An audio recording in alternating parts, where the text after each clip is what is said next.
Hey everyone, welcome back to the Armed Scotsman. Today on the table we have a PSA Mark 12 Mod 0. Let's get this one going.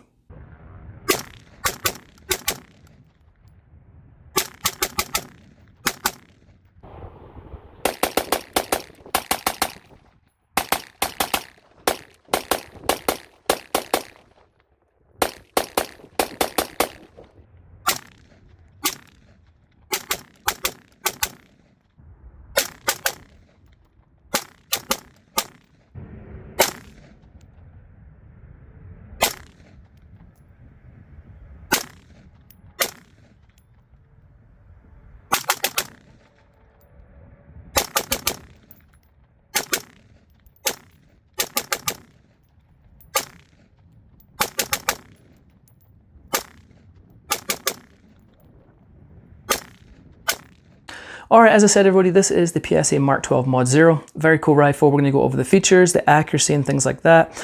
Things that don't come with it is my ACOG, obviously. I'm going to take that off right now. I just know somebody would ask what it is. It's just an ACOG 4X. It's the TA31 green horseshoe or whatever. Or red horseshoe, excuse me. Yeah, with a LaRue quick detach mount on there. All right, let's dive right on in. Let's go from the back here. So we have a fixed stock at the back, and you have an OG sling attachment right here. You do have it looks like a butt pad back here, but there's no rubber on it or anything like that. It's just plastic. And to be perfectly honest, I'm not a huge fan of the fixed stock. It feels a little cheap to me. Maybe that's just me, but it's functioned just fine. But the overall aesthetic, it obviously works, but that is your buttstock. Underneath this buttstock, it does have a rifle length buffer system in here. So you have a rifle buffer and you have a rifle length spring coat green spring. So that's been upgraded right out of the box for you.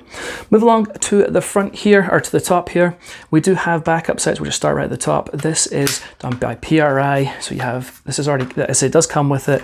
There's a push button on this side for this one. So decent iron sights, they already come with it. It's really nice that you don't have to go out and buy iron sights and spend more money. They come with it and they are decent. There's adjustments and things like that, and they're metal, so I do like them. Pretty nice upgrade, as I say, right out of the box. At the back here we have a Radian charging handle, ambidextrous. I love Radian charging handles. They're really nice. One of my top 2 favorites for charging handles. Very nice upgrade indeed. Moving along to the top here, this is actually a PRI top rail mount. It's actually clamped on to the top of the Picatinny rail on top of the receiver. This is T-marked all the way along here, so it's all one piece, and you can see how it's attached right here. Moving down, everything's pretty standard. You have your brass deflector, your dust cover, your mag release. You do have a Radian safety, ambi safety, which is really nice. So the on the left side is longer, on the right side it's a little shorter, and it's set to 90 degrees. Again, these are really nice safeties because you can adjust these to like a 45 degrees, something like that. If you want, you can take it out and adjust it and put it back in to have that setting. So it's a nice ambi safety on there. You do have battle arms takedown pins, again, nice upgrade. You have anti-walk pins on your PSA Sabre Claw 2-stage trigger. I don't like the name of it. It seems kind of dumb to me, but that's what it is. We'll go over that trigger in just a sec. Comes with a PSA 30-round mag if your state allows it, and it has a slightly flared mag well like most standard AR-15 lowers. Let's go to the trigger. As I say, don't love the name. I like the trigger. So 2-stage, you got your first stage, it's probably 2 pounds, something like that.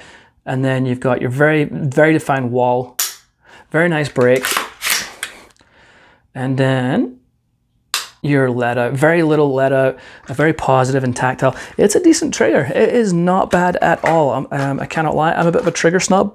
And so usually I go for my Geisleys and things like that, but when I was shooting it, I was like, was that Geisley trigger? And I was like, oh no, it's your 2-stage. So I did like it a lot. So really nice out of the box again.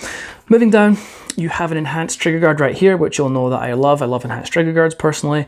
You have your standard grip right here, your standard A2 grip. Not a big fan, but really easy to change out. It's just one bolt in there, and there's things for your safety, but it's really easy to change out. It only takes like a minute.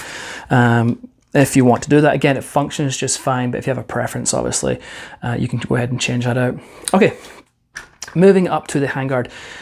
So this is an 18-inch barrel. The handguard is a 13-inch PRI Gen 3 tube right here. And you can see it's got some cutouts along here and things like that. You have your pick rails, or kind of a quad pick rail at the front here to add lights, lasers, bipods, I don't know, whatever you're looking for. There's you can attach that up there, so very cool. Underneath this handguard, as I said, we have an 18-inch barrel. We have a rifle length gas system in here, so obviously coincides with your rifle length buffer system. That combo makes this an extremely soft shooting gun. Now, I realize it's 5.56, doesn't have a ton of kick anyway, but this really smooths it out. It's really, really pleasant to shoot. Very noticeable, very nice.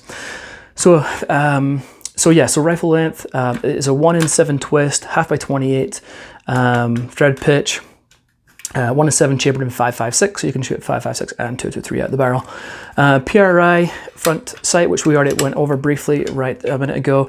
This is your gas block right here, and it is pinned on the bottom, or screw, actually it's just screwed on the bottom, excuse me.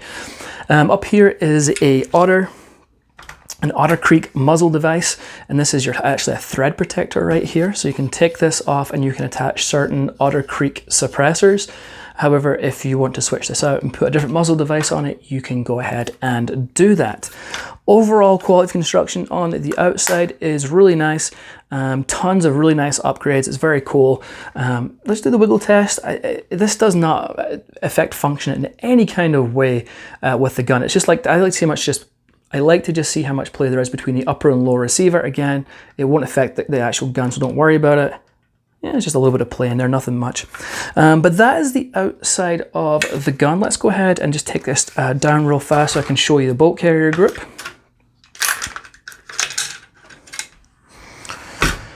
Okay, there is your charging handle, and this is your bolt carrier group. This one they call Fathers of Freedom, I believe it's called. It's actually made by Microbest. Microbest makes some great BCGs for a lot of companies. So this is the factory one's came out of. Gas key staking looks really good. The bolt is MP tested, and everything looks A-OK. One of the things I forgot to mention is with my green screen and this being FDE, it probably looks a little funky on camera. So when I'm rolling images in, and if it's down on the table, that's the more accurate representation of the color of the gun. So just be aware of that. Okay, so let's talk about shooting it. I do initial 300 rounds of just plinking around, having fun with it, a couple of mag dumps, things like that, no problems whatsoever. And as I already said, with the rifle gas system in here and the rifle buffer system, it's an extremely smooth shooter, very, very, very pleasant to shoot, with a really nice trigger to get up and running pretty fast, and then also can take those more precision shots if you want to. So overall shooting was really, really good in this. I really enjoyed it. All right, let's go ahead to the range and check out how the gun does at 100 yards.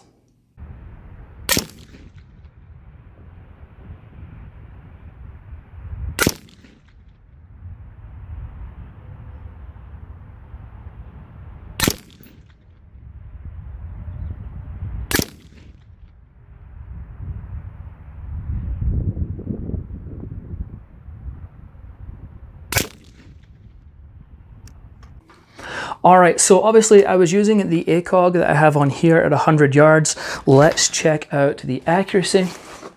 Now again, I just mentioned with my green screen and things looking a little wonky, my target's gonna look really strange because they are green with black, so it's probably looking really strange, but anyway, it is what it is. So this was just Federal 223 plinking ammo right here. Now I could have pulled these two, that could have been totally me, but we do have a semi pretty good group here. Again, 100 yards just with that 4X. Now going to some better ammo. This might be one of the best ammos we've tried. Now this was AAC Precision 77 grain. And just a side note, PSA's AAC ammo has been really good. I really liked it so far, especially for the price. So the grouping here is all within a quarter right there. This one just pulled just slightly, but that group there is well below sub MOA, if not half MOA. So very good accuracy from that AAC Precision. This was Black Hills ammo. This stuff is really expensive if you're not aware of it. It's typically excellent ammo, and it did perform really well. This was a flyer that when I pulled the trigger on the first shot, I knew that I pulled it a little bit, but there's actually 5 shots per target. There's actually 2 on top of each other right here, and so that's a 4 group right there. Again, you're all talking about that quarter size at 100 yards, excluding that flyer. So again, very good. And this was a Sabre Black ammo. And again, you can see here, very good grouping, all within about that, just over that quarter size. All the precision ammo or better high quality, heavier ammo came in that about 1 MOA, sub MOA. So the accuracy for me was very, very good. Very, very good indeed. So what's my overall thoughts on the gun? I really like it. Shooting it was absolutely excellent. Super soft shooter, very good accuracy, tons and tons of upgrades right out of the box. I mean, when you get this, for me, the only thing that I would change is that grip. And then throw an optic on it, LPVO, red dot, ACO, I don't know, whatever you're gonna throw on it. That is the only upgrades that I would personally think about throwing on this, because everything else has been done. So right out of the box, it is good to go, and it's a fine shooter, in my opinion. And on the limited time we've shot with it, it's definitely going to go. All right, folks, remember, if you have any problems with your rifles, PSA has a lifetime warranty on them, so hit them up if you have any problems. And that's pretty much it for me, folks. That's it. Any questions, any comments, please ask them below. Happy to help out however I can. And that's it. Until next time, I'll catch you later.